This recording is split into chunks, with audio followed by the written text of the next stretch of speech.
Hello दोस्तों, मैं ओम झाझड़िया आप सभी का अपने यूट्यूब चैनल मैथ्स विथ ओम झाझड़िया पर स्वागत करता हूं।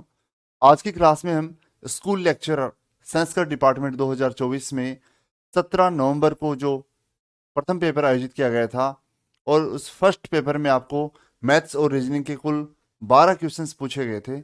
उन सभी क्वेश्चंस को सॉल्व करने जा रहे हैं। आपने पेपर देखा होगा, पेपर में क्वेश्चंस का लेवल भी देखा होगा। यहां पर आपने देखा होगा कि पहले पेपर में मैथ्स के कुल 9 क्वेश्चंस और रीजनिंग के कुल 3 क्वेश्चंस पूछे गए थे। इस प्रकार आपको यहां पर 12 क्वेश्चंस एग्जाम में पूछे गए थे। संस्कृत डिपार्टमेंट की मैं बात कर रहा हूं। अभी जो 17 नवंबर को पेपर आयोजित हुआ था उसमें कुल 12 क्वेश्चंस पहले पेपर में आपको मैथ्स और रीजनिंग के पूछे गए थे। 12 क्वेश्चंस कम नहीं होते, बहुत होते हैं। क्वेश्चंस के लेवल की अपन बात करें तो यहाँ पर रीजनिंग के जो तीनों क्वेश्चंस थे वो आसान थे।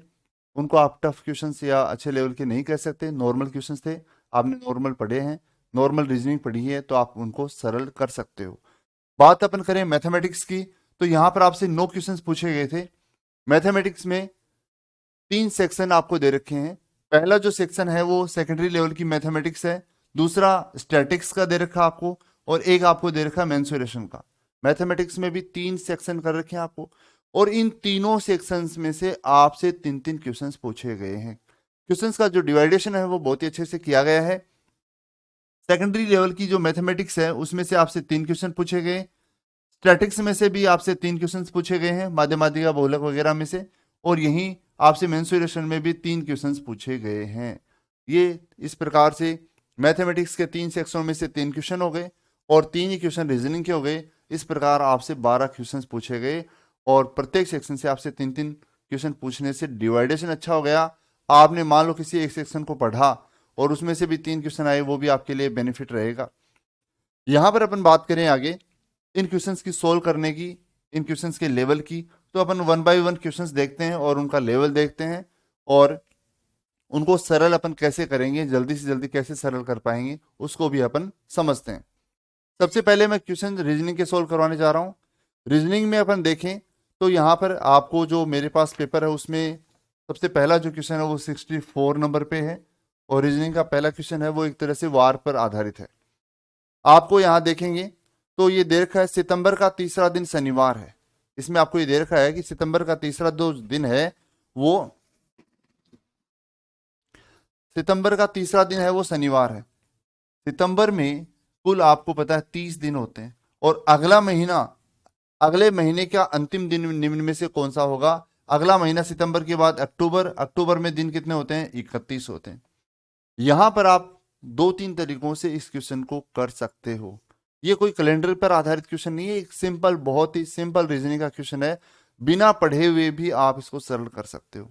इस प्रकार से 2-3 तरीके हैं। जैसे अगर पहले पहले तरीके की मैं चर्चा करूं तो सितंबर की मैं बात करूं तो 1, 2, 3 इस प्रकार। तीसरे दिन आपको बता रखा है क्या है? शनिवार है। यहां पर तीसरा दिन शनिवार है तो 3 में 7-7 दिन जोड़ते जाएंगे तो आगे से आगे शनिवार आते जाएंगे और आप फटाफट कैलकुलेशन कर पाएंगे। जैसे 3 के बाद 3 और 7 10, 10 7 17, 17 7 24, 7 31। 31 नहीं, इसमें 30 दिन होते हैं तो 31वां मतलब 1 तारीख आ जाएगी। फिर 1 में 7 8, 8 7 15, 15 7 22, 22 और 7 29। 29 को भी क्या आएगा? शनिवार आएगा। साथ साथ जोड़ते जाएंगे तो आगे शनिवार आते जाएंगे। इसके बाद अगर बात करें 29 के बाद शनिवार, 30 को रविवार और 31 को क्या हो जाएगा? आपका सोमवार हो जाएगा। माह का अंतिम दिन आ जाएगा और वही आपसे पूछा गया है कि माह के अंतिम दिन कौन सा वार होगा, तो माह के अंतिम दिन सोमवार होगा। आपका आंसर आ जाएगा। बहुत इजीली आप कर सकते हो। दूसरा तरीका आप ये भी काम में ले सकते हो कि सितंबर का तीसरा जो दिन है, तीसरा दिन, ये पहला, दूसरा और तीसरा, तीसरा दिन तो क्या है? शनिवार है। इसको छोड़ें, अगर 30 में से 3 दिन छोड़ देंगे तो 27 दिन तो इसके बचे सितंबर के। और अक्टूबर के दिन कितने हैं? 31। कुल दिन कितने हो गए? यहां पर 58 दिन हो गए। 7-7 दिन से वही वार आता है तो 7 से अगर डिवाइड करेंगे अपन तो 7 8 56 पूरा पूरा गया। 56 दिन तक तो वही शनिवार रहेगा। 56 दिन तक तो शनिवार रहेगा। 57वें दिन कौन सा आ जाएगा? रविवार। और 58वें दिन कौन सा आ जाएगा? वही सोमवार आपको प्राप्त हो जाएगा। तो माह के जो अंतिम दिन है वो कौन सा वार होगा? सोमवार होगा, जो कि आपको दूसरे ऑप्शन में दिया गया है। ये वार पर आधारित क्वेश्चन आपका हो गया, सिंपल क्वेश्चन था। आप अगर आसानी से मतलब इस पे थोड़ा भी सोच विचार करते हैं, इस प्रकार के 2-4 क्वेश्चंस कर लेते हैं, तो आप इनको आसानी से कर पाएंगे। अगला जो क्वेश्चन है वो क्वेश्चन नंबर 65। निम्न गणितीय समीकरण को सही करने के लिए किन दो चिन्हों को परस्पर बदलने की आवश्यकता है, वो आपसे पूछा गया है। आपको दे रखा है 7 + 7 भाग 7 -7 गुणा में 7 बराबर 7। कौन से दो चिन्ह हैं उनको बदला जाए जिससे ये समीकरण है वो सही बन जाए। इस प्रकार के क्वेश्चंस मैंने आपको खूब करवा रखे हैं। आपको पहला ऑप्शन दे रखा है यहाँ पर, ये क्वेश्चन आप ऑप्शन से ही कर पाएंगे, प्लस और भाग को आपस में बदला जाए। दूसरा है प्लस ए और गुणा को। तीसरा क्वेश्चन आपको है भाग और गुणा को। चौथा आपका ऑप्शन है वो प्लस और माइनस को। ये आपको दे रखे हैं, 4 ऑप्शंस दे रखे हैं। इनमें से कौन से दो चिन्हों को आपस में बदला जाए जिससे ये समीकरण है ये सही बन जाए, वो अपने को बताना है। यहां पर आप देखोगे प्लस और भाग का मतलब यह है कि प्लस की जगह भाग हो जाए, भाग की जगह क्या हो जाए, प्लस हो जाए, तो क्या ये समीकरण है ये बैलेंस हो जाएगी, सही बन जाएगी। देख लेते हैं अपन अभी। प्लस और भाग को चेंज करना है, प्लस की जगह अपन क्या कर देते हैं, यहां पर भाग कर देते हैं, और भाग की जगह क्या कर देते हैं अपन, यहां पर प्लस कर देते हैं। अब आप इसको सरल करके देखें, ध्यान दें, यहां पर बोर्डमास का नियम आपको काम में लेना पड़ेगा। बोर्डमास पहले यहां पर ब्रैकेट नहीं है, ऑफ का भी नहीं लिखा हुआ, यहां डिवीजन है, मल्टीप्लाई, एडिशन, सब्ट्रैक्शन। डिवीजन है, सबसे पहले भाग है तो सबसे पहले भाग होगा, 7 में 7 का भाग एक बार, उसके बाद आगे मल्टीप्लाई होता है, तो आप मल्टीप्लाई करेंगे, 7 को 7 से मल्टीप्लाई करेंगे तो कितना जाएगा 49, माइनस का 49 हो जाएगा। बचा क्या आगे, प्लस का 7 बचा। इसको जब आप सोल्व करेंगे तो क्या इसका मान 7 आ जाएगा, नहीं आएगा। इसका मतलब ये पहला ऑप्शन जो है यहां पर आपका गलत है। आगे अपन बढ़ते हैं, दूसरे ऑप्शन की बात करते हैं। ऑप्शन तो मैं आपको केवल समझाने के लिए बता रहा हूं, वरना सीधा मैं आंसर भी आपको बता सकता था। यहां पर अपन ने जो निशान चेंज किए थे, मैं वो निशान है वो दोबारा सही कर रहा हूं। यहां पर आपका था प्लस, यहां पर था आपका भाग। पहला ऑप्शन है उससे आपने देखा कि समीकरण सेटिस्फाई नहीं हो रहा, दोनों भाग बराबर नहीं हो रहे, तो ऑप्शन गलत होगा। अगले ऑप्शन की मैं बात करूं तो प्लस और गुणा, प्लस और गुणा को आपस में बदला जाए, प्लस की जगह क्या होगा गुणा, और गुणा की जगह यहां पर क्या होगा प्लस। अब इस समीकरण को अपन सरल करके देखते हैं बोर्डमास के नियम से। सरल अपन करेंगे तो सबसे पहले डिवाइडेशन होगा, भाग होगा, 7 में 7 का भाग एक बार, इधर आगे पहले से 7 गुणा में है। आगे देखेंगे तो माइनस के 7 और प्लस के 7 तो ये आपस में कैंसिल हो गए, 0 हो गया। 7 को 1 से मल्टीप्लाई करेंगे, 7 बराबर में क्या है, पहले से 7 है, दोनों समीकरण जो है वो बैलेंस हो गई, दोनों भाग बराबर हो गए। इसका मतलब आप ये कह सकते हो कि जो दूसरा ऑप्शन है प्लस और गुणा, ये ऑप्शन आपका क्या होगा यहाँ पर सही होगा। आगे अपन बढ़ते हैं। इसके बाद अगला जो क्वेश्चन है वो ब्लड रिलेशन का क्वेश्चन है। ब्लड रिलेशन का क्वेश्चन जनरली हर एग्जाम में पूछा जाता है, तो ब्लड रिलेशन का जो टॉपिक है वो इंपॉर्टेंट टॉपिक बनता है। तो आप इस टॉपिक को अच्छे से तैयार करें, जो भी नेक्स्ट आगे स्कूल लेक्चरर की जो तैयारी कर रहे हैं वो ब्लड रिलेशन के टॉपिक को अच्छे से तैयार करें। लगभग प्रत्येक 99% हर एग्जाम में इसका एक क्वेश्चन है वो पूछा जाता है। अगला क्वेश्चन है क्वेश्चन नंबर 66। देखिए, एक फोटोग्राफ में एक लड़की की ओर इंगित करते हुए महेश कहता है, एक फोटोग्राफ है और उसमें एक लड़की है, फोटोग्राफ में एक लड़की है। मैंने आपको टॉपिक में पढ़ाया है, लड़की जो है, गर्ल जो भी है, वुमेन जो भी है, उसके लिए वर्थ काम में लेते हैं, और पुरुष है उसके लिए हमेशा अपन वर्ग काम में लेते हैं। महेश है इसलिए इसके अंदर एम लिख रहा हूं, लड़की है इसलिए अपने को नाम नहीं पता, इसलिए इसके लिए एल सिंबल मैंने लिख दिया है। फोटोग्राफ में लड़की की ओर इंगित करते हुए महेश, ये महेश इसके बारे में बता रहा है, ये महेश इसके बारे में कुछ बताएगा, फिर अपने बारे में कुछ बताएगा। दोनों में एक व्यक्ति जो होगा वो कॉमन होगा, और जो कॉमन व्यक्ति होगा उसी के आधार पर अपन यहां पर रिजल्ट बता पाएंगे, संबंध बता पाएंगे।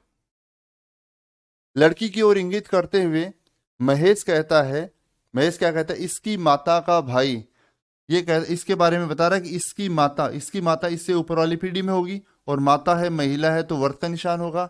इसकी माता का भाई, इसका भाई जो होगा वो इसकी बराबर की पीढ़ी में होगा, और भाई के लिए मैं कौन सा निशान काम में ले रहा हूँ, स्क्वायर काम में ले रहा हूँ, वर्ग काम में ले रहा हूँ।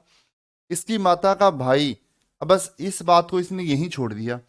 अब यहां पर इस भाई के बारे में बताएगा, आपको अपने बारे में बताएगा। देखो, मेरे दादा का इकलौता पुत्र है, ये कह रहा है कि ये इसकी माता का जो भाई है वो भाई मेरे दादा, इसके दादा कौन होंगे, इसके पिता के पिता, इसके पिता के पिता, इससे ऊपर वाली पीढ़ी में, और इसके पिता के पिता दादा, दादा का इकलौता पुत्र है, मतलब यही है इकलौता, तो ये एक ही होगा, और कोई बहन भाई इसका नहीं हो सकता। इकलौता पुत्र है मतलब ये और ये व्यक्ति दोनों एक ही हैं, ये और ये व्यक्ति एक ही हैं। जब महेश इसका बेटा है तो महेश यहां पर इसका बेटा ही होगा, महेश इसका बेटा हो गया, यहां पर आ गया। अब आपसे पूछा क्या है उसके बारे में अपन देखते हैं। लड़की की माता का महेश से किस प्रकार संबंधित, लड़की की माता महेश से किस प्रकार संबंधित है। इस लड़की की माँ जो है ये जो है इस महेश से कैसे संबंधित है, आपसे ये पूछा गया है। यहां पर आप देखोगे तो महेश के पिता की बहन है, ये जो लड़की है, ये फोटो वाली जो लड़की है, ये महेश के पिता की बहन है, जो इसकी महेश की क्या लगेगी, बुआ लगेगी। और ये ऑप्शन आपको दे रखा है, ऑप्शन नंबर 3 में दे रखा है, वो अपना आंसर हो जाएगा। सिंपल क्वेश्चन है, कोई विशेष ज्यादा नहीं कह सकते आप इसको भी, नॉर्मल क्वेश्चन है। तो आपने ये देखा है रीजनिंग के आपसे 3 क्वेश्चंस पूछे गए थे, तीनों के तीनों क्वेश्चंस हैं नॉर्मल है, कोई ज्यादा टफ क्वेश्चंस यहाँ पर नहीं है। आगे बढ़ते हैं अपन इसके बाद। अगले जो 3 क्वेश्चंस हैं वो तीनों क्वेश्चंस हैं वो स्टैटिक्स से आपसे पूछे गए। क्वेश्चन नंबर 67 नंबर क्वेश्चन जो है, ये क्वेश्चन अभी आप अगर देखेंगे तो लगभग स्कूल लेक्चरर्स की जो भी एग्जाम्स हैं उनमें, और आरपीएससी के द्वारा जो आयोजित जूनियर अकाउंटेंट वगैरह है या एलडीसी भर्ती परीक्षा वगैरह है, उनमें भी इस प्रकार का क्वेश्चन रेगुलर पूछा जा रहा है।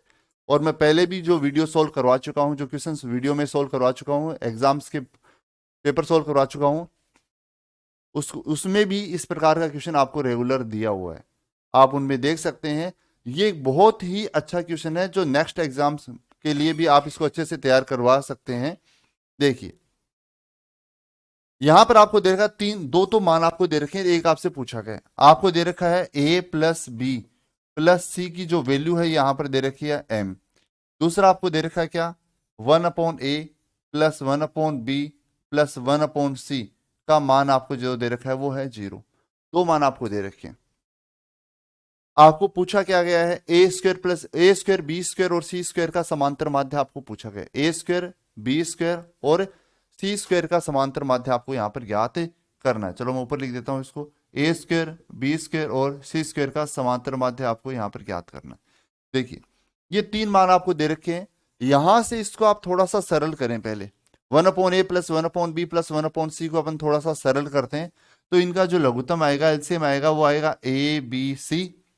यहां पर ए से डिवाइड करेंगे बी सी बचेगा, बी सी प्लस का सी ए प्लस का ए बी इस प्रकार बचेगा, बराबर क्या है 0 बट्टे में 1 करके वज्रुणा करेंगे अगर आप, तो ए बी प्लस का बी सी प्लस का सी ए का जो वैल्यू आएगी वो यहां पर आपको कितनी प्राप्त होगी, 0 प्राप्त होगी। तो एक तो मान आपको ये दे रखा है A B plus B C plus C A का मान दे रखा है, एक आपको A plus B plus C का मान आपको दे रखा है, और एक ए स्क्वायर बी स्क्वायर और सी स्क्वायर का माध्य आपको निकालना है। ये तीनों के तीनों मान अगर आप देखोगे तो सेकेंडरी लेवल की जो मैथमेटिक्स आती है उसमें एक एल्जेब्रा का फॉर्मूला होता है, उसमें ये तीनों के तीनों मान होते हैं। वो कौन सा होता है वो होता है A plus B plus C का जो होल स्क्वायर होता है, वो होता है A square plus B square plus C square plus का 2ab प्लस का बी सी प्लस का सी ए। ये एल्जेब्रा का एक फॉर्मूला होता है छोटा सा, इसमें ये तीनों के तीनों मान होते हैं, 1 2 और ये 3 मान। कई बार ये 2 मान आपको दिए जाते हैं, ये पूछ लेते हैं, कई बार ये दोनों आपको देंगे, ये पूछ लेंगे। 3 में से 1 2 और 3, 1 2 और ये 3, तीनों में से 2 कोई भी मान देकर तीसरा मान पूछा जा सकता है, और वो इसी फॉर्मूले से आप कर पाएंगे, वरना आप इस क्वेश्चन को नहीं कर पाएंगे। यहां पर अपन देखें तो A B plus B C plus C A का मान आपको दे रखा कितना, यहां पर 0, तो ये तो हो गया 2 मल्टीप्लाई 0, ये तो 0 हो गया। इसका मान ए स्क्वायर बी स्क्वायर सी स्क्वायर का माध्य निकालना है, माध्य मतलब तीनों को जोड़ के 3 का भाग देना है, तभी तो माध्य आएगा। पहले अपन तीनों का योग निकाल लेते हैं, फिर 3 का भाग दे देंगे। ये अपन बाद में इसको सोल्व करेंगे, A square plus B square plus C square, और a plus B plus C का मान आपको दे रखा है कितना पहले से, m, उसका क्या हो जाएगा, स्क्वायर हो जाएगा, m स्क्वायर, स्मॉल m दे रखा है, एक ही बात है। ठीक है, यहां से ये आपको पता है ये हो गया कितना, 0। इसकी वैल्यू आपको निकालनी है। यहां से आप देखोगे A square plus B square plus C square का जो मान आया है वो मान कितना है, एम स्क्वायर। आपको इन तीनों का टोटल नहीं बताना है, ए स्क्वायर बी स्क्वायर और सी स्क्वायर का टोटल नहीं पूछा, आपसे पूछा है इन तीनों का माध्य, और माध्य होता है राशियों का योग बटे राशियों की संख्या। जब राशियों का योग आपको पता है तो राशियों के योग में राशियों की संख्या का भाग दे देंगे तो वो माध्य प्राप्त हो जाएगा। 3 राशियां हैं तो 3 का भाग देंगे अपन, और जब 3 का भाग इधर दिया है तो आप 3 का भाग इधर भी देंगे। और ये अगर आप देखोगे तो ये ए स्क्वायर बी स्क्वायर सी स्क्वायर का माध्य है, और माध्य का मान कितना आएगा, एम स्क्वायर बटे 3 आएगा, जो कि आपको पहले ही ऑप्शन में दिया गया है। इस प्रकार अगर इसका आपको पता है, इस अलजेब्रा के फॉर्मूले का आपको पता है, तो ये क्वेश्चन बहुत ही आसान है, वरना इस क्वेश्चन को करना टफ हो जाता है। आगे अपन बढ़ते हैं, अगले क्वेश्चन की ओर आते हैं। अगला जो क्वेश्चन है वो भी स्टैटिक्स का ही है, माध्य माध्यिका बहुलक से संबंधित ही है। देखिए उसको भी सॉल्व करते हैं अपन। प्रथम 12 अभाज्य संख्याओं की माध्यिका क्या होगी। पहली 12 अभाज्य संख्याएं, आप जानते हैं अभाज्य संख्याओं से भी काफी क्वेश्चंस आपके एग्जाम में, स्कूल लेक्चरर के एग्जाम में पूछे जा चुके हैं, और तो एग्जाम में आते आते हैं, स्कूल लेक्चरर के एग्जाम में भी अभाज्य संख्याओं के काफी क्वेश्चंस पुराने पेपर्स आप देखेंगे तो उनमें पूछे जा चुके हैं। तो अभाज्य संख्याएं कम से कम 1 से लेकर 100 तक कितनी अभाज्य संख्याएं होती हैं, कौन कौन सी अभाज्य संख्याएं होती हैं, उनके बारे में आपको पता होना चाहिए, उनकी आप प्रैक्टिस करके रखें। यहां पर आपको प्रथम 12 अभाज्य संख्याएं सबसे पहली जो अभाज्य संख्या होती है वो क्या होती है, 2। उसके बाद 12 चाहिए आपको, तो अगली 12 अभाज्य संख्याएं लिखनी है आपको। 2 के बाद 3, 5, 7, 11, 13, उसके बाद 17, 19, इसके बाद देखें तो 23 और 29, 31, 37, इस प्रकार आगे आप और भी संख्याएं लिख सकते हैं। ये काउंट कर लेते हैं फिर कितनी हो गई, 3, 3, 6, 3, 3, 9 और 3 चौक 12, 12 भाज्य संख्याएं हो चुकी। अब आपको पूछा है इनकी माध्यिका क्या है। माध्यिका आंकड़े जब दिए जाते हैं तो उनको आरोही या अवरोही क्रम में लिखने के बाद मध्य का जो अंक होता है वही माध्यिका होती है। ये पहले से ही आरोही क्रम में लिखे हुए हैं तो उनका जो मध्य, इनका जो मध्य का जो अंक होगा वही क्या होगी, माध्यिका होगी। 12 में से अपन देखें तो 5 नंबर तो इधर छोड़ देते हैं अपन, 5 नंबर अपन इधर छोड़ देते हैं, 5 5 दोनों तरफ छोड़ दिए, बीच में बचे 2 मान 13 और 17, इनका बीच में मान जो आएगा वो माध्यिका होगी। बीच वाला मान निकालने के लिए या तो आप इन दोनों को जोड़कर 2 का भाग दे दो, या आप वैसे बता सकते हो तो वैसे बता दो। 13 और 17 के बीच में आता है 15। आपको अगर कंफ्यूजन की स्थिति है तो 13 प्लस 17 बटे में 2, 30 बटे में 2, तो यहां से माध्यिका आपको कितना प्राप्त हो जाएगी, 15 प्राप्त हो जाएगी। इस प्रकार आप इस क्वेश्चन को बहुत आसानी से कर सकते हैं। सिंपल क्वेश्चन था ये ज्यादा टफ क्वेश्चन में नहीं है, नॉर्मल क्वेश्चन है ये भी। नेक्स्ट आगे देखते हैं अपन, इसके बाद अगला क्वेश्चन। अगले क्वेश्चन की बात करें तो आपको दे रखा है क्वेश्चन नंबर 69। ये आपको आंकड़ों से संबंधित जो आपके पाई चार्ट हैं या ग्राफ से संबंधित है उनमें से दे रखा है। एक तरह से सिंपल क्वेश्चन है ये भी। 90 व्यक्तियों की प्रतिदिन आय से संबंध में आपको आंकड़े दिए गए हैं। आपको पूछा कितने, आपको आंकड़े मैं नॉर्मली लिख देता हूं, 500 से 999 रुपए तक की जो आय है वो कितने लोगों की है, 29 लोगों की है। 1000 से लेकर 1499 आय है वो 16 लोगों की है, और 1500 से लेकर 1999 तक जो आय है वो 8 लोगों की है, और 2000 से लेकर 2499 तक जो आय है वो 37 लोगों की है। ये आपको आंकड़े दिए गए हैं। कितने प्रतिशत व्यक्तियों की प्रतिदिन की आय है वो 1500 रुपए या उससे अधिक है। आपको ये पूछा है कितने प्रतिशत, प्रतिशत के अंदर ये पूछा गया है कितने प्रतिशत ऐसे लोग हैं जिनकी आय जो है वो 1500 या 1500 से ज्यादा है। आप ये देखोगे 1514 यहां तक तो 1000 और 1499 यहां तक तो व्यक्ति वही शामिल हैं जिनकी आय है वो 1499 तक है। 1500 वाले यहां से शुरू होंगे, 1500 या 1500 से ज्यादा वाले केवल यही व्यक्ति हैं, और ये व्यक्ति कुल कितने हैं? 37 और 8 45 व्यक्ति हैं। 45 व्यक्ति ऐसे हैं जिनकी आय जो है वो 1500 या 1500 से ज्यादा है। ये 45 व्यक्ति कितने व्यक्तियों में से हैं? टोटल में से। टोटल आपको बता रखे हैं कितने? 90 व्यक्ति। तो 90 में से 45 कितने प्रतिशत हो गए? प्रतिशत के लिए 100 से आप मल्टीप्लाई करेंगे और सरल करेंगे तो यहां से 50% व्यक्ति हैं, उनकी आय जो है वो 1500 से या उससे अधिक है। सिंपल है ये भी। आगे अपन बढ़ते हैं, इसके बाद बात करते हैं अगले 3 क्वेश्चंस की। अगले 3 क्वेश्चंस हैं वो सेकेंडरी लेवल की आपकी मैथमेटिक्स में से पूछे गए हैं। इन क्वेश्चंस, ये तीनों के तीनों क्वेश्चंस अच्छे हैं, इनका लेवल है वो अच्छा रखा गया है। बिना तैयारी करने वाले बच्चे इनको नहीं कर पाएंगे। जिन्होंने अच्छे से इसको पढ़ा है, सेकेंडरी लेवल की मैथमेटिक्स के जब इनके सेक्शन को पढ़ा है, वही इन क्वेश्चंस को कर पाएंगे। देखते हैं अगला क्वेश्चन है क्वेश्चन नंबर 70। क्वेश्चन ये है 3 इंटू में 7x प्लस 1 का स्क्वायर माइनस का 4 इंटू में 5x माइनस 3 का स्क्वायर बराबर 11 5x माइनस 3 इंटू में 7x प्लस 1। आपको ये दिया गया है और आपसे ये पूछा गया है क्या? 7x प्लस 1 बटे में 5x माइनस 3 की जो वैल्यू है वो वैल्यू क्या होगी, वो आपको यहाँ पर ज्ञात करनी है। आपको एक समीकरण दे रखी है और इस समीकरण से आपको इसकी वैल्यू निकालनी है। अगर आप इसको ध्यान से देखेंगे, तो यहाँ पर क्या है कि ये 7x प्लस 1 यहाँ भी है, 7x प्लस 1 यहाँ पर भी है, 5x माइनस 3 यहाँ भी है, 5x माइनस 3 यहाँ भी है, दोनों तरफ दे रखा है। और आपको इन्हीं की वैल्यू बट्टे के रूप में पूछी गई है। 7x प्लस 1 बटे में 5x माइनस 3, इन्हीं की वैल्यू आपसे बटे के रूप में पूछी गई। सिंपल से सिंपल तरीके से आप करना चाहें इस क्वेश्चन को, तो आप इन दोनों को मान लें। इन दोनों को मतलब इसको एक पूरे की, इसकी वैल्यू भी आप अलग से मान लें और इसकी वैल्यू भी आप पूरी अलग से मान लें।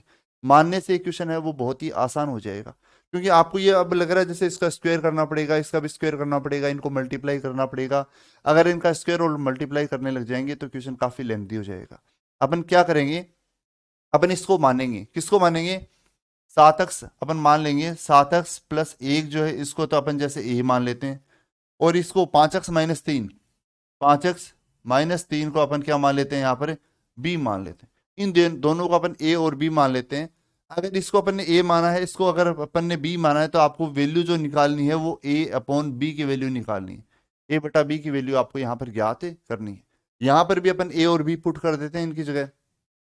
ये हो जाएगा 3, इसकी वैल्यू a है तो 3a स्क्वायर माइनस का 4b स्क्वायर बराबर में हो गया 11a इंटू b। ये आपको वैल्यू यहां से प्राप्त हुई, ये मान रखने के बाद।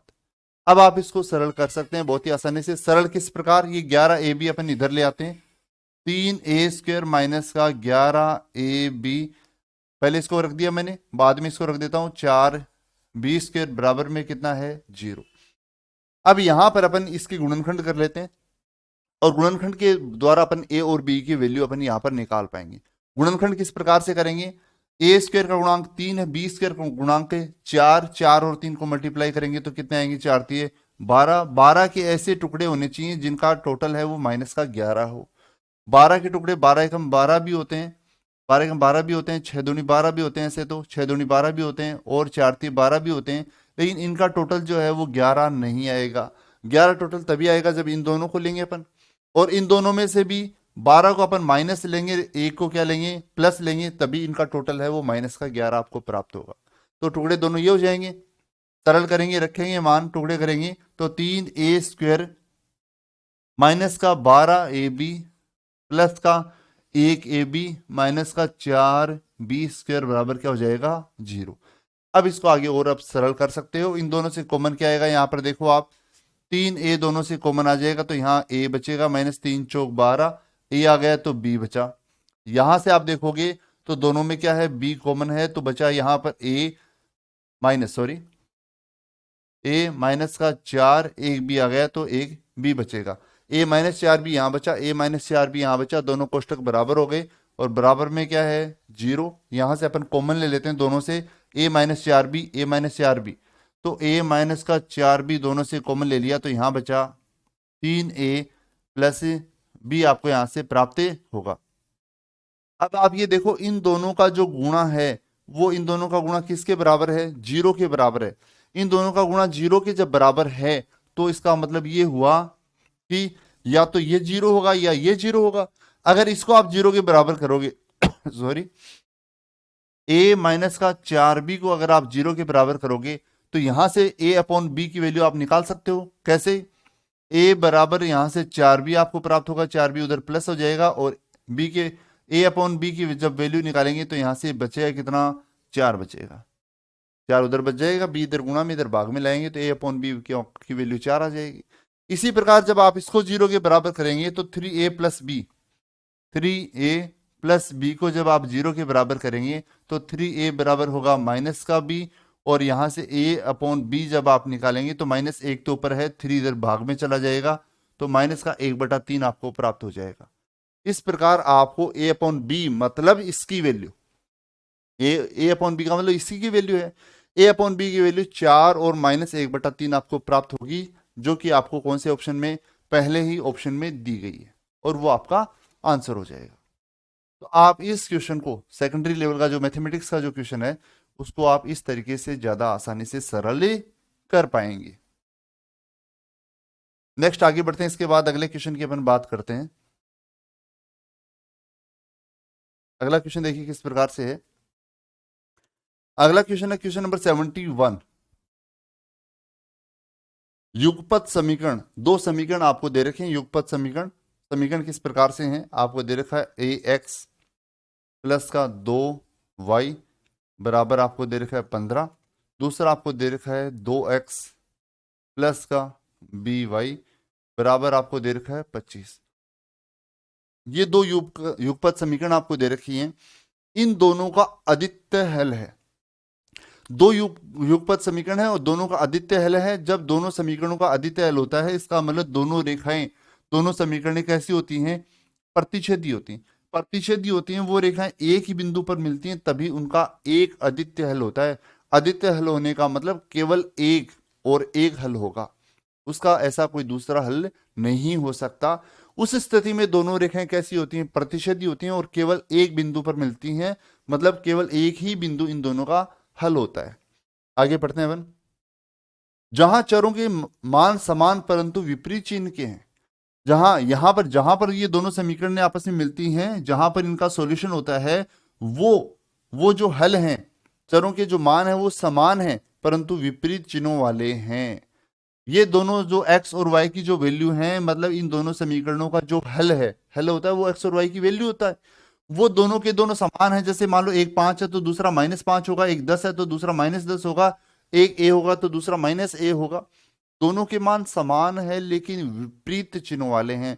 मान लेते हैं अपन, क्या अगर एक x होगा तो दूसरा क्या होगा? -x हो जाएगा, और ये इस समीकरण का, इन दोनों समीकरणों का क्या होगा? हल होगा। दोनों मान समान हैं परंतु विपरीत चिन्हों वाले हैं। अब आपसे पूछा है, क्या पूछा गया है? 5a प्लस 3b की वैल्यू आपको यहां पर ज्ञात करनी है। जब अपन इन दोनों समीकरणों को सॉल्व करेंगे तो यहां से भी ये वैल्यू आपको अपने आप ही प्राप्त हो जाएगी। अपन यहां पर पहले x की वैल्यू तो है वो पहले से x है, और y की वैल्यू जो है वो यहां से क्या रख देंगे अपन? -x रखेंगे। देखो किस प्रकार से इसको सरल करते हैं अपन। ए एक्स प्लस का 2y की जो वैल्यू है वो -x रख दी अपन ने यहां से, और बराबर में पहले से कितना है? 15। सरल आप इसको करोगे तो कितना हो जाएगा? x दोनों से अपन कॉमन ले लेते हैं। अपन x दोनों से कॉमन ले लेंगे तो यहां पर बचेगा a, और यहां हो जाएगा क्या?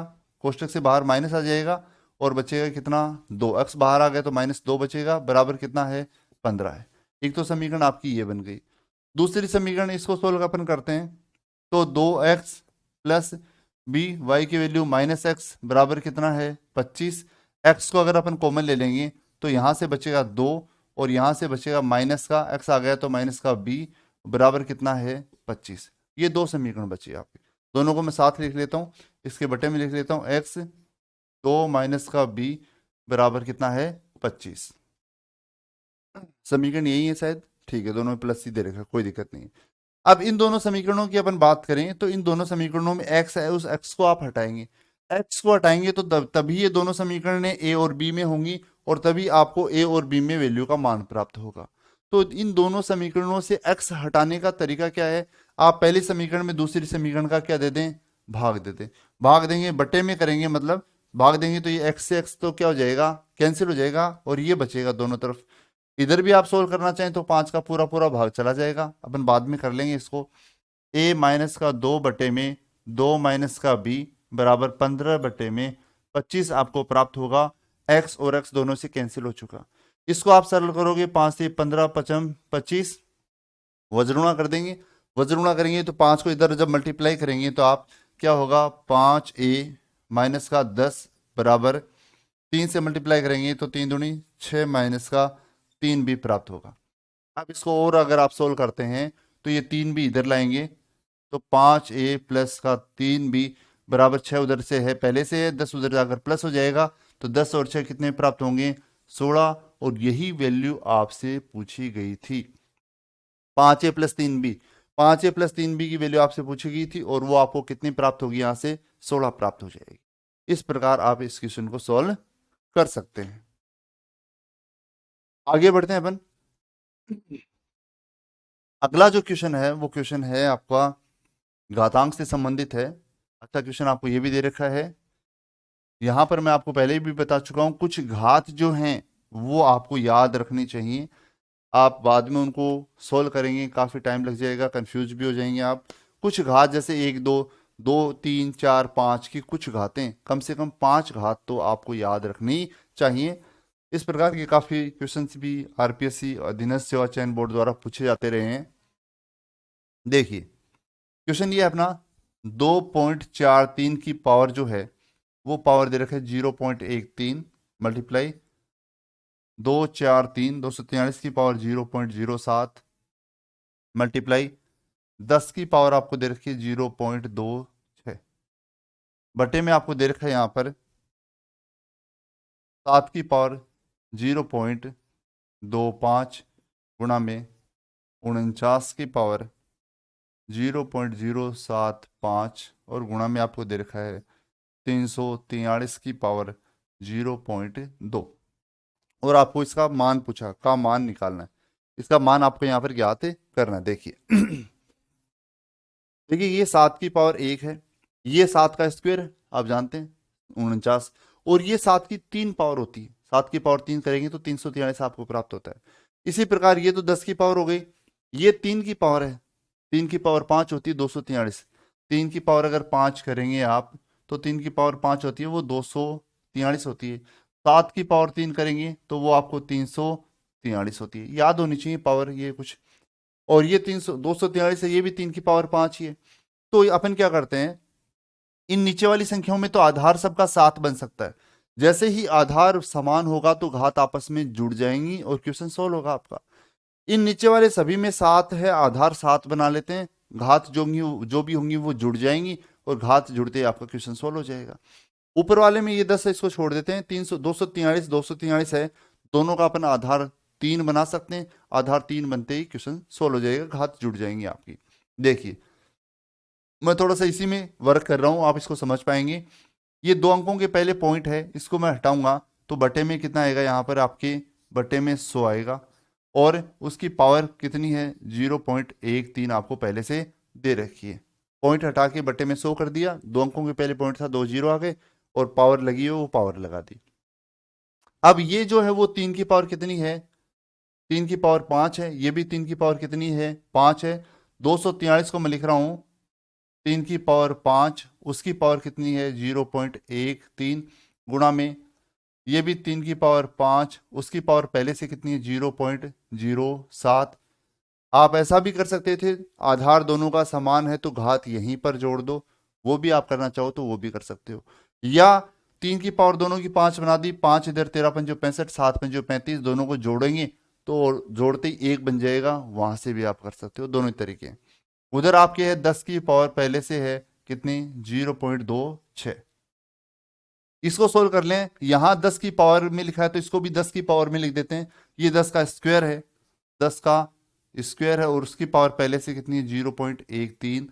यहां ये 7 की पावर पहले से है 0.25, इसको मैं 7 की पावर के रूप में चेंज कर रहा हूं तो ये 7 का स्क्वायर ही तो होगा, 49 7 का स्क्वायर होगा। और जब कोष्टक खोलेंगे घात से घात गुणा हो जाएगी तो 75 का दुगुना 150 होगा, मतलब ये 7 की पावर कितनी हो जाएगी, 0.15। जीरो आगे लगाना चाहो तो लगा सकते हो। 75 का दुगुना 150 होगा, 150 होगा, मतलब 1.15 हो जाएगा। आगे अगर आप देखोगे तो ये 343 होता है, मैंने आपको अभी बताया कितनी 7 की पावर कितनी होती है, 3, 3 दूनी 6, कोष्टक खोलेंगे घात से घात गुणा होगी 0.6 या 60 के दो एक ही बात है, जीरो लगा सकते हो आगे। तो ये 7 की पावर 0.60 आपको प्राप्त हो जाएगी। अब देखिए यहां पर आप कोष्टक खोलेंगे तो 13 दूनी 26 हो जाएगा, पावर जो है वो पावर से गुणा हो जाएगी, कोष्टक खोलेंगे तो 0.26 आपको प्राप्त होगी। यहां पर आप कोष्टक खोलेंगे तो ये 13 पंजो 65, 13 पंजो 65, मतलब ये आपको प्राप्त होगा यहां पर कितना, 0.65। यहां पर आप देखोगे तो 7 पंजो 35, कोष्टक खोलेंगे तो ये हो जाएगा 0.35, कोष्टक खोलने से घात घात से गुणा हो जाएगी। यहां पर 10 की पावर 0.26 से 10 की पावर 0.26 ऊपर से ऊपर कैंसिल हो जाएगा, ऊपर नीचे कैंसिल हो जाएगा। यहां 3 की पावर है, ये भी 3 की पावर है, जब आधार समान है तो घात जुड़ जाएंगी, और घात जुड़ेंगी तो 3 की पावर 0.35 में 0.65 जोड़ोगे आप तो 1.00 आपको प्राप्त होगा, क्योंकि पूरा हुआ पूरा एक बन जाएगा। इसी प्रकार नीचे देखो आप, आधार सब में 7 7 और 7 है, जब आधार 7 है तो घात यहां भी जुड़ेंगी, यहां जुड़ेंगी तो 25 और 15 40, 40 और 60 100, मतलब ये भी 7 की पावर 1.00 बन जाएगा। एक घात लगाने से कोई फर्क नहीं पड़ता, तो यहां से आपका जो सॉल्यूशन है वो प्राप्त होगा, कितना प्राप्त होगा, 3/7 आपको प्राप्त हो जाएगा। ऐसे क्वेश्चंस में इसी प्रकार से इनको सोल्व करते हैं, आधार को इनमें समान बनाया जाता है, और आधार जैसे ही समान हो जाता है तो यहां पर घात आपस में जुड़ जाती है, और घात जुड़ने के बाद ही क्वेश्चन सोल्व हो जाते हैं। आगे अपन बढ़ते हैं, इसके बाद अगले क्वेश्चन पर आते हैं। अगले जो 3 क्वेश्चंस हैं वो तीनों के तीनों क्वेश्चंस हैं वो मेंसुरेशन पर आधारित हैं। अगले तीनों के तीनों क्वेश्चंस हैं वो मेंसुरेशन पर आधारित है। मेंसुरेशन का टॉपिक ऐसा है कि बच्चों को काफी टफ भी लगता है। मैं हमेशा यही कहता हूं कि मेंसुरेशन के टॉपिक को आप समझकर सरल करें। आप प्रत्येक आकृति को अच्छे से समझें, प्रत्येक आकृति को समझने के बाद उसके अलग अलग फॉर्मूला, जैसे वर्त है तो वर्त, सॉरी जैसे बेलन है तो बेलन का वर्तीय भाग कौन सा है, उसका वक्रीय भाग कौन सा है, उन अलग अलग भागों के क्षेत्रफल आप याद करें, फिर उसका टोटल याद करें। आकृति की समझ होनी चाहिए आपको, उसके आकृति के सारे सूत्र याद होने चाहिए, तभी आप इन क्वेश्चंस को कर पाएंगे। मैं आगे वाला क्वेश्चन तीनों के तीनों 73 74 और 75 है, वो तीनों के तीनों मेंसुरेशन के क्वेश्चन है, वो सोल्व करवाने जा रहा हूं। क्वेश्चन नंबर पर पहले देखेंगे 73। उसको करने से पहले मैं आपको ये बता देना चाहूंगा कि अपना एक ऐप है, और वो ऐप आप गूगल प्ले स्टोर से डाउनलोड कर सकते हो। ऐप का जो नाम है वो है मैथ्स विथ ओम झाझड़िया। ये ऐप है वो गूगल प्ले स्टोर से आप डाउनलोड कर सकते हो। इसी नाम से अपना टेलीग्राम चैनल भी है, टेलीग्राम पर भी आप चैनल को सब्सक्राइब कर सकते हो, वहां पर भी किसी प्रकार की अपडेट लेनी हो तो वो भी आप ले सकते हो। इस ऐप के अंदर आपको अभी जो फर्स्ट ग्रेड की वैकेंसी जो निकली हुई है, स्कूल व्याख्याता की जो वैकेंसी अभी निकली है, उसके लिए पहले पेपर के लिए मैथ्स और रीजनिंग का है वो कंप्लीट सिलेबस आपको करवा रखा है। पीडीएफ नोट्स वगैरह आपको वहां पर मिलेंगी, और कंप्लीट थ्योरी जो भी है, किसी टॉपिक की थ्योरी है, जैसे स्टैटिक्स में थ्योरी है तो वो भी आपको वहां पर देखने को मिलेगी। इसके अलावा आपको रीट प्री और मेंस के, इसके अलावा आपको अर्थमेटिक के, इसके अलावा आरपीएफ वगैरह के अलग अलग कोर्सेज आपको वहां पर देखने को मिलेंगे। अगर आप किसी भी तैयारी को करना चाहें, किसी भी कंपटीशन एग्जाम में मैथ्स और रीजनिंग की तैयारी करना चाहें, तो आप इस ऐप को डाउनलोड कर लें, और वहां से आप कोर्स हैं वो परचेज कर सकते हैं। साथ ही आप इसी नाम से जो अपना टेलीग्राम चैनल है उसको भी आप सब्सक्राइब कर लें। आगे अपन बढ़ते हैं। इसके बाद अगला क्वेश्चन जो है वो अपना किस प्रकार से करेंगे, मेंसुरेशन का क्वेश्चन है। एक बेलन आपको दे रखा है, देखिए तीनों के तीनों क्वेश्चन से अच्छे हैं, आप इनको बहुत ही अच्छे से समझ के सोल्व करने का प्रयास करें। 15 सेमी ऊंचाई और 16 सेमी व्यास का एक ठोस बेलन है, एक ठोस बेलन आपको दे रखा है, और इस बेलन की जो ऊंचाई है वो तो आपको दे रखी है 15 सेंटीमीटर, और इसका व्यास 16 है, तो उसकी त्रिज्या आधी हो जाएगी कितनी, 8 सेंटीमीटर हो जाएगी। ठीक है। ठोस बेलन के आधार का प्रयोग करके 4 सेमी ऊंचाई और 3 सेमी त्रिज्या वाला एक शंकु काटा जाता है। इसमें से इसके आधार पर यहां पर नीचे, चलो इसको मैं मिटा देता हूं, और इस प्रकार से यहां पर एक ठोस शंकु काट लिया आधार का प्रयोग करके, इसके अंदर से काट लिया, जिसमें से उसको आपको बता रखा है 4 तो ऊंचाई है उसकी और 3 उसकी क्या है, त्रिज्या है। इसका डायग्राम मैं अलग से भी बना देता हूं, समझ में आपके अच्छे से आ जाएगा। इस प्रकार का एक शंकु है, वो इसमें से बेलन के आधार में से काट लिया गया है, जिसकी ऊंचाई 4 सेंटीमीटर है, त्रिज्या उसकी 3 है। जब पाइथागोरस प्रमेय लगाएंगे आधार स्क्वायर प्लस लंब स्क्वायर बराबर कर्ण स्क्वायर, तो ये समकोण त्रिभुज बनता है, अपने को पता है 3, 4 और 5, ये तिर्यक लंबाई जो है वो आपको कितनी प्राप्त हो जाएगी, यहाँ पर 5 सेंटीमीटर प्राप्त हो जाएगी। पाइथागोरस प्रमेय से आप कर सकते हैं इसको। आपको इसके बारे में बता रखा है, आधार का प्रयोग करके 4 सेमी ऊंचाई और 3 सेमी त्रिज्या वाला एक शंकु काटा जाता है, तो ठोस बचे हुए ठोस का कुल पृष्ठीय क्षेत्रफल क्या होगा। ये शंकु काटने के बाद इसको अलग कर दिया, और अलग करने के बाद ये ठोस जो बचा हुआ है, ये बेलनाकार जो ठोस बचा हुआ है, उस ठोस का पृष्ठीय क्षेत्रफल, कुल पृष्ठीय क्षेत्रफल आपको पूछा गया।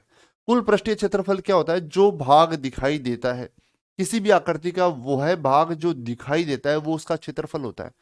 अब बेलनाकार आकृति है, उसमें आपको क्या क्या भाग दिखाई देते हैं वो आप बता सकते हैं बहुत ही आसानी से। जैसे मान लो ये पेन है, ये बेलनाकार पेन है एक तरह से, इसमें ऊपर एक वर्त होता है, वर्तीय भाग होता है, नीचे भी एक वर्त होता है, वर्तीय भाग होता है, और ये साइड वाला जो भाग होता है ये कौन सा भाग होता है, वक्रीय भाग होता है। इन सभी के क्षेत्रफल के फॉर्मूले आपको अलग अलग याद होने चाहिए, तभी आप इस क्वेश्चन को कर पाएंगे। और कौन कौन से भाग जुड़ेंगे वो भी अपने को यहाँ पर देखने पड़ेंगे। जैसे देखो, इस बेलन में अपन देखें तो ऊपर ये वर्तीय भाग है, कौन सा भाग है, वर्तीय भाग, और वर्तीय भाग का क्षेत्रफल मतलब वर्त का क्षेत्रफल होता है पाई आर स्क्वायर। तो ये तो पूरा का पूरा इस आकृति में दिखाई देगा शंकु के काटने के बाद भी। यहां पर ये वक्रीय भाग है, ये साइड वाला जो गोलाकार भाग है ये वक्रीय भाग है, और वक्रीय भाग का क्षेत्रफल होता है 2πr/h। ये भी कंप्लीट आपको दिखाई देगा, तो ये भी हो जाएगा, ये भी शामिल हो जाएगा। बात अपन करें इसके नीचे तो नीचे में बीच में से छोटी त्रिज्या का, इसकी त्रिज्या तो 8 थी और इसमें से 3 सेंटीमीटर त्रिज्या का काटा है, तो ये जो भाग है, ये भाग जो बचा हुआ जो भाग है, ये भाग तो दिखाई देगा अपने को। ये भाग जिसको मैं छाया से कर रहा हूं, एक तरह से ब्लैक कर रहा हूं, ये जो भाग है ये भाग अपने को दिखाई देगा। और ये भाग ऐसे नीचे से आप देखोगे तो इस प्रकार होगा, बड़ा वर्त उसके अंदर छोटा वर्त, इस प्रकार से होगा। नीचे से जब बेलन के आप नीचे से देखोगे तो बड़ा वर्त है, उसके अंदर छोटा वर्त। यहां पर इसकी त्रिज्या आपको दे रखी है 3, और इस बड़े वाले की त्रिज्या कितनी है, 8 दे रखी है। बड़े वाले वर्त के क्षेत्रफल में से छोटे वाले वर्त का क्षेत्रफल अपन घटा देंगे, तो ये जो भाग है इसका क्षेत्रफल आ जाएगा।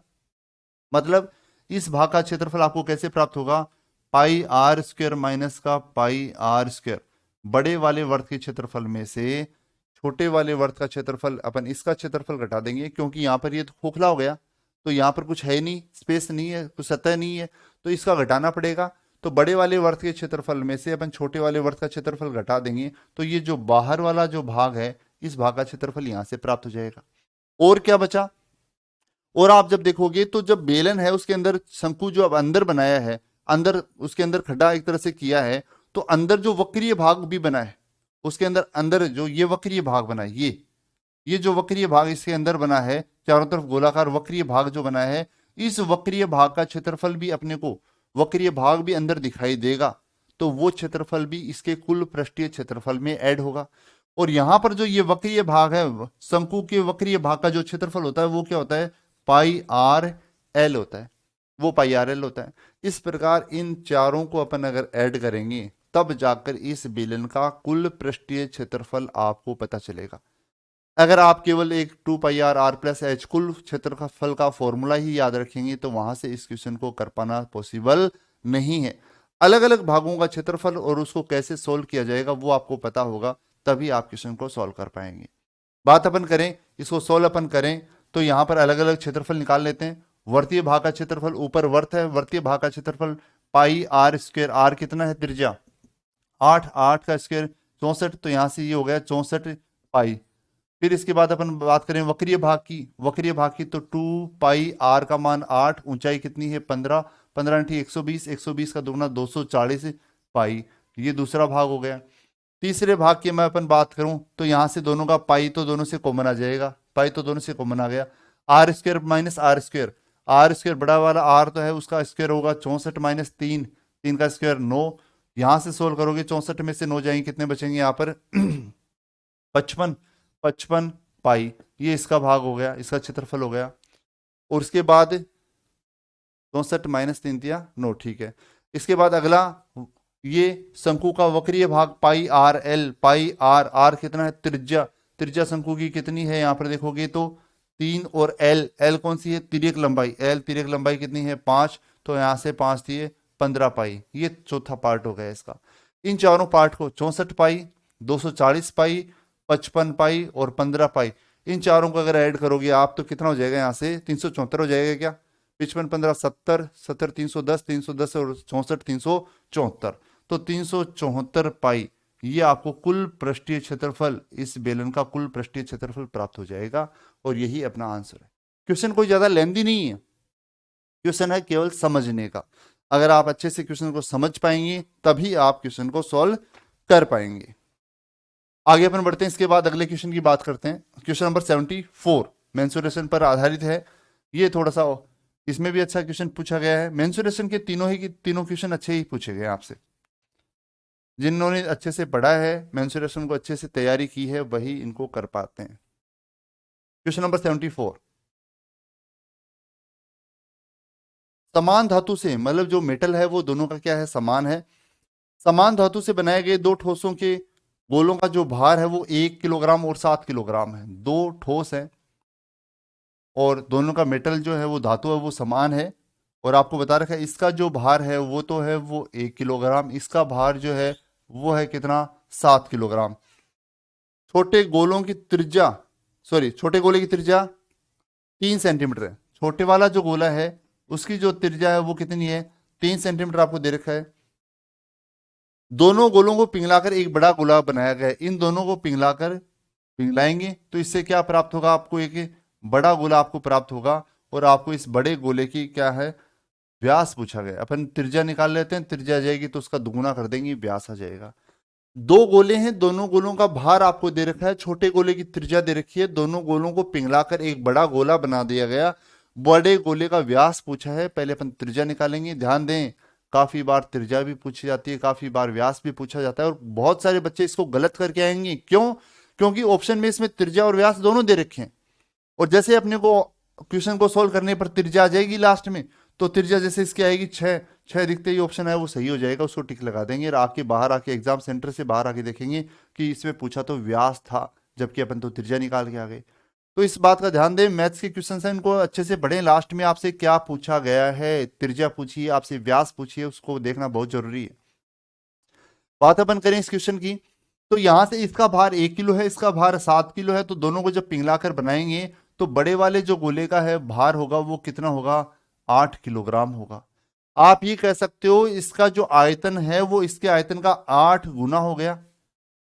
बड़े वाले गोले का जो आयतन है, इसका भार 1 किलो है, इसका भार 8 किलो है, तो इसका आयतन जो है बड़े वाले गोले का आयतन छोटे वाले गोले के आयतन का कितना गुना हो गया 8 गुना हो गया। आप इसी का प्रयोग करके इस क्वेश्चन को सोल्व कर पाएंगे।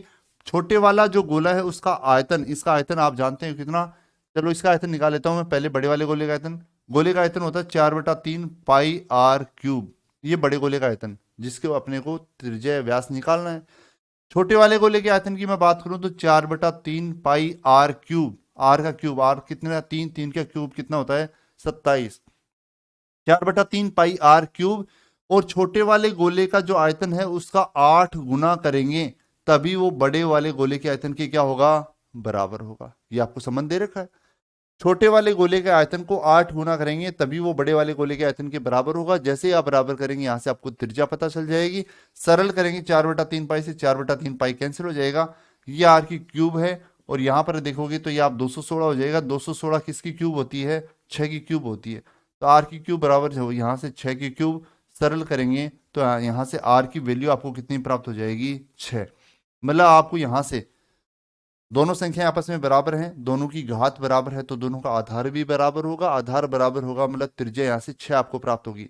जब आपको त्रिज्या यहाँ पर 6 सेंटीमीटर प्राप्त हो गई तो व्यास जो होगा वो त्रिज्या का दुगना होगा, मतलब कितना हो जाएगा, 12 सेंटीमीटर हो जाएगा। और यही आपसे यहाँ पर पूछा गया है, तो ये आंसर हो जाएगा, यहाँ पर कर सकते हैं इसको आप। नेक्स्ट और इसका लास्ट क्वेश्चन है, वो किस प्रकार से उसको भी अपन सोल्व करते हैं।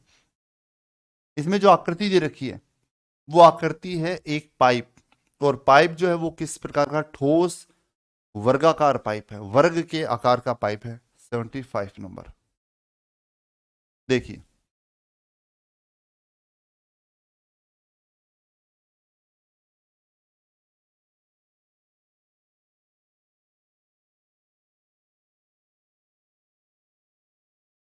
इस प्रकार का कोई पाइप आपको दे रखा है, इस प्रकार का कोई वर्गाकार पाइप आपको दे रखा है, दोनों सिरों से जो खुला हुआ है, आगे और पीछे दोनों साइड से खोखला है, खोखला वर्गाकार पाइप लोहे से बनाया गया पाइप है।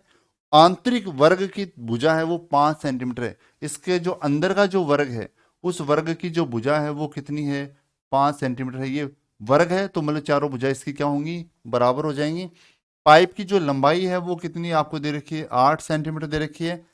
यदि पाइप में प्रयुक्त लोहे का आयतन, इसमें जो लोहा लगा है उस लोहे का जो आयतन है वो आपको 192 वर्ग घन सेंटीमीटर दे रखा है। इस पाइप को बनाने में जो लोहा लगा है उसका आयतन 192 घन सेंटीमीटर है। तो पाइप की मोटाई आपको यहां पर ज्ञात करनी है। ऑप्शंस आपको दे रखे हैं, 1 सेंटीमीटर, 1.5 सेंटीमीटर, 2 सेंटीमीटर, 0.5 सेंटीमीटर। इस प्रकार आपको 4 ऑप्शन यहां पर दे रखे हैं। देखिए, दो तरीके हैं क्वेश्चन को सोल्व करने के, एक आप ऑप्शन का प्रयोग कर सकते हैं, आप एक मानकर सरल कर सकते हैं। मान के सरल करेंगे तो आपके लिए क्वेश्चन लेंथी होगा, तरीका मैं दोनों ही आपको बता देता हूं, दोनों तरीके चर्चा कर लेंगे अपन। अगर आप ऑप्शन से करते हैं, पहले मैं ऑप्शन की प्रायोरिटी दूंगा, जब लेंथी क्वेश्चन होता है और वो अगर ऑप्शन से आसानी से सोल्व हो रहा है तो आपको फिर उसको ऑप्शन से ही करना चाहिए। ऑप्शन की अगर मैं बात करूं तो सबसे पहला ऑप्शन जैसे 1 सेंटीमीटर है, पाइप की मोटाई अपन मान लेते हैं 1 सेंटीमीटर है। अगर पाइप की मोटाई इधर भी 1 सेंटीमीटर होगी, इधर भी पाइप की मोटाई 1 सेंटीमीटर होगी, इधर भी एक होगी, इधर भी मतलब एक होगी, चारों तरफ एक होगी, इधर भी एक होगी, तो आप ये कह सकते हो जब अंदर वाले वर्ग की भुजा 5 है तो एक और एक दोनों तरफ एक एक मोटाई जुड़ गई, तो बाहर वाले वर्ग की जो भुजा होगी वो कितनी होगी, 7 सेंटीमीटर होगी, क्योंकि दोनों तरफ एक एक इधर भी जुड़ेगा, एक एक इधर भी दोनों तरफ जुड़ेगा। तो बाहर वाले वर्ग की जो भुजा होगी वो 7 सेंटीमीटर आपको यहां से प्राप्त होगी। अब पाइप जो है, खोखला जो पाइप है, वो एक तरह से किस आकृति का होगा, वो घनाभ का आकृति का होगा, घनाभ के आकार की आकृति का होगा। आप उसको अज्यूम करेंगे, सोचेंगे दिमाग में, उसकी पिक्चर अगर आप बनाएंगे तो जैसे मान लो ये कमरा है और उसकी जो दीवारें हैं, खोखला है अंदर से, ऊपर वाले और नीचे वाला पार्ट नहीं है क्योंकि खोखला है ये, दीवार जो है वो साइड वाली होंगी, वहां से बाहर वाला जो आयतन है, चारों दीवारों को लेते हुए बाहर वाले आकृति के आयतन में से, बाहर वाली आकृति के आयतन में से अगर अंदर वाली आकृति का आयतन घटा देंगे तभी यहां पर जो लोहा लगा है उस लोहे का आयतन आप ज्ञात कर पाएंगे। और वो आयतन कब निकालेंगे आप, जब आप किसका आयतन निकालेंगे, घनाभ का, क्योंकि आकृति किसके रूप में होगी, ये घनाभ के रूप में। तो बड़ी वाली आकृति बाहर वाली भुजा लेंगे, इसकी लंबाई 7 है, चौड़ाई भी 7 है, और ऊंचाई कितनी है इसकी, 8 है। लंबाई चौड़ाई ऊंचाई आपको जब पता है तो आप आयतन ज्ञात कर सकते हो। पहले अपन बड़े घनाभ का आयतन या बाहर से आयतन निकाल लेते हैं, तो वो हो गए लंबाई, लंबाई कितनी, 7, लंबाई गुणा चौड़ाई गुणा में ऊंचाई, सरल आप इसको करो, 7 8 56, और 56 गुणा में 7 7 6 42, 4 35, 392, 392 वर्ग सेंटीमीटर इसका आयतन आ गया, घन सेंटीमीटर, 392 घन सेंटीमीटर इसका आयतन आ गया बाहर से। अब इसका जो अंदर खोखला भाग है उसका आयतन अपन घटा देते हैं, खोखला भाग का आयतन घटाएंगे तो लंबाई गुणा चौड़ाई गुणा ऊंचाई तो वह सेम ही है। अंदर वाला खोखला जो भाग है उस खोखले वाले भाग का आयतन अपन निकालेंगे तो लंबाई गुणा में चौड़ाई गुणा में ऊंचाई, 25 25 अंठी 200, 200 घन सेंटीमीटर इसका आयतन आ गया, अंदर वाले का आ गया। बाहर वाले के आयतन में से अंदर वाला आयतन घटा देंगे तो उसमें जो लोहा लगा है उस लोहे का आयतन होना चाहिए, 392 में से 200 घटाएंगे तो बचेगा कितना, 192, मतलब लोहे का आयतन आपका सही प्राप्त हुआ। सही प्राप्त हुआ है इसका मतलब आपका ऑप्शन भी क्या है, सही है। आप देखेंगे क्वेश्चन को करने में आपको कोई भी टाइम नहीं लगा, आप 1 2 मिनट में क्वेश्चन को सोल्व कर लिया आपने। एक तो तरीका ये हो गया। दूसरा, इसी प्रकार से आप इसको सोल्व करेंगे तो इसी की जो है वो समीकरण बन जाएगी। समीकरण किस प्रकार से बनेगी, आपको इसकी मोटाई, लोहे की जो मोटाई है या पाइप की जो मोटाई है उसको मानना पड़ेगा, और मानेंगे कितनी अपन, एक, सॉरी एक्स मानेंगे, फिर मान के करेंगे तो अपन मान लेते हैं इस लोहे वाले पाइप की जो मोटाई है वो कितनी है, एक्स है। जब मोटाई एक्स होगी तो 5 तो यहां से यहां तक की भुजा है, एक्स और एक्स दोनों तरफ 2 अक्स जुड़ेंगे, तो 5 प्लस का 2 अक्स इस बाहर वाले की लंबाई होगी, और इसी प्रकार ये 5 प्लस 2 अक्स इधर से चौड़ाई होगी। सॉरी, अब वही बात, तरीका वही रहेगा। बड़े वाले घनाभ के आयतन में से अंदर खोखले वाले घनाभ का आयतन घटा देंगे तो लोहे का आयतन आएगा, और घनाभ का आयतन लंबाई गुणा चौड़ाई गुणा ऊंचाई। लंबाई कितनी है, 5 प्लस 2 अक्स, चौड़ाई कितनी है, 5 प्लस 2 अक्स, और ऊंचाई या गहराई कितनी है, 8। लंबाई गुणा चौड़ाई गुणा में ऊंचाई, ये बड़े वाले घनाभ का आयतन या बाहर से आयतन, माइनस इसमें से खोखले भाग का आयतन निकालेंगे। खोखले भाग का आयतन क्या होगा, लंबाई गुणा चौड़ाई गुणा में ऊंचाई।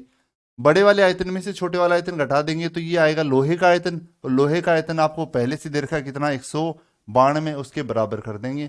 समीकरण को सरल करेंगे, समीकरण को सरल करेंगे, वहां से आपको एक्स की वैल्यू प्राप्त होगी, और वही एक्स की वैल्यू आने कितनी है, 1 है। तो आप इस तरीके से करना चाहें तो इससे भी कर सकते हैं, आप उससे करना चाहें तो उससे भी कर सकते हैं, आपको दोनों तरीके मैंने बता दिए, इसको आप सोल्व कर सकते हैं। इस प्रकार आपने देखा कि यहां पर आपको इस पेपर में मैथ्स के कुल 9 क्वेश्चन और रीजनिंग के कुल 3 क्वेश्चन पूछे गए, टोटल 12 क्वेश्चन पूछे गए। ये तीनों के तीनों क्वेश्चन आपने देखे थे नॉर्मल थे, जबकि इन 9 क्वेश्चन में से लगभग 5-6 क्वेश्चन है वो अच्छे लेवल के थे। जिन्होंने अच्छी तैयारी की वही इनको कर पाएंगे, और मैं भी यही चाहता हूं कि क्वेश्चंस हैं वो अच्छे लेवल के पूछे जाएं। अगर बहुत ही आसान क्वेश्चन होंगे तो उनको जो पढ़े हुए बच्चे हैं और बिना पढ़े हुए सब बराबर हो जाएंगे, सभी उनको करके आ जाएंगे। जबकि जिन्होंने अच्छी तैयारी की है उनको फायदा तभी मिलता है जब क्वेश्चंस का लेवल है, वो पेपर का लेवल है वो अच्छा हो। तो इसी प्रकार का लेवल है वो आने वाले एग्जाम्स में भी आपको देखने को मिल सकता है। यहां पर ध्यान दें आप, एक तो माध्य माध्यिका बहुलक में से जो स्टैटिक्स के जो क्वेश्चन पूछे गए वो रिपीट हो रहे हैं, वो क्वेश्चन दोबारा पूछे जा रहे हैं, और रीजनिंग में भी ब्लड रिलेशन का क्वेश्चन है वो कंटिन्यू पूछा जा रहा है। तो ये 2-3 टॉपिक हैं, इनसे क्वेश्चन है लगातार पूछे जा रहे हैं, और मैं पहले भी कह चुका हूं यहाँ से क्वेश्चन आने की पूरी पूरी संभावनाएं हैं। तो आप इन टॉपिक्स को अच्छे से देख लें। अगर आपको टॉपिक अच्छा लगा हो, वीडियो सॉल्यूशन अच्छा लगा हो, तो चैनल को लाइक सब्सक्राइब जरूर कर लें, और अपना जो ऐप है वो मैथ्स विद ओम झाझड़िया के नाम से उसको भी आप इंस्टॉल कर लें। किसी भी प्रकार का कोर्स आपको उसमें देखना हो तो मैथ्स और रीजनिंग का आप वहां पर देख सकते हैं। Okay, thank you.